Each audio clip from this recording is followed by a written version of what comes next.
यहाँ पे हमें पॉइंट्स निकालने हैं और प्लॉट करने हैं मेरे ग्राफ में। यहाँ x की वैल्यू -3 है, y की 7 है, तो मेरा पॉइंट होगा, पहले x आता है फिर y आता है, तो -3,7।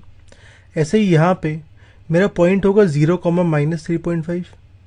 सिमिलरली -1, -3।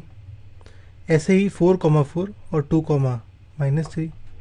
तो हमें यहाँ पे ये सारे पॉइंट्स प्लॉट करने हैं। हम यही करते हैं। हमारा ग्राफ होगा कुछ ऐसे। यहाँ पे x कोऑर्डिनेट यानी जो पहले आता है उसकी मिनिमम वैल्यू है -3, मैक्सिमम है 4, तो मैंने यहाँ पे ग्राफ बनाया है -3 से लेकर 6 तक।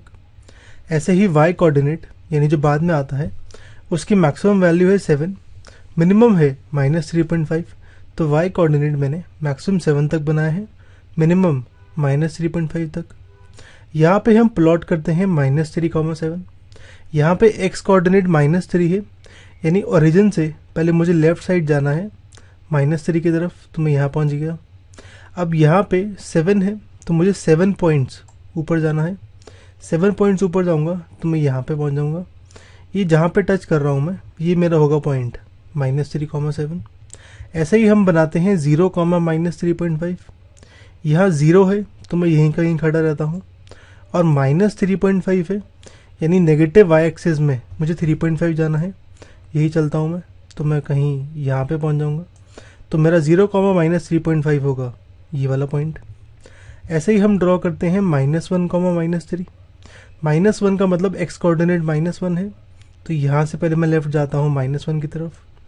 y कोऑर्डिनेट -3 है, यानी यहाँ से फिर मैं नीचे जाता हूँ -3 की तरफ, तो मैं यहाँ पे पहुँच गया। तो मेरा -1, -3 ये वाला पॉइंट होगा। ऐसे ही हम ड्रॉ करते हैं 4, 4, यानी x कोऑर्डिनेट मेरा 4 है, तो वही ओरिजिन से मैं पहले राइट जाता हूँ 4 की तरफ। फिर y कोऑर्डिनेट भी 4 है, क्योंकि +4 है तो मुझे ऊपर जाना है, तो मैं यहाँ ऊपर जाता हूँ 4 पॉइंट्स, तो मैं यहाँ पे पहुँच गया। तो मेरा 4, 4 ये पॉइंट होगा। ऐसे ही हम ड्रॉ करते हैं 2, -3 को। पहले 2 है, x कोऑर्डिनेट 2 है, तो पहले मैं राइट जाता हूँ यहाँ 2 की तरफ। फिर -3 है, यानी यहाँ पे मुझे नीचे जाना है -3 की तरफ, ये कुछ यहाँ आ जाऊँगा मैं। तो -2, 2, -3 मेरा ये पॉइंट हो गया।